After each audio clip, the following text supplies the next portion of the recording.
তো দর্শক, আপনারা দেখতে পারতেছেন পেয়ারা গাছ পুলিংয়ের কাজ চলতেছে।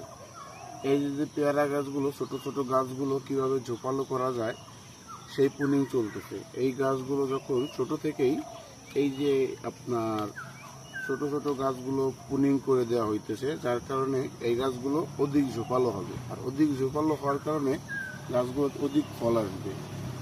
এই গাছগুলো ছোট ছোট থাকতে আমরা যখন এই পুলিংগুলো করে দেব, তখন দেখেন একটা ডাল থেকে দেখেন একটা গাছ থেকে কতগুলো ডাল হয়েছে। এই গাছগুলো যখন আমরা পুলিং করে দিয়েছি, এই দেখেন এই যে পুলিং করে দিতেছি, এর প্রতিটা গাছ থেকে দুইটা, কোনোটা এই দুইটা, চারটে, অনেকটা একটা থেকে 6টা 8টা ডাল হবে। এই কারণে ছোট থেকেই এর পরিচর্যা করতে হবে, এগুলো ছোট থেকেই পুলিং করে দিতে হবে। ধন্যবাদ।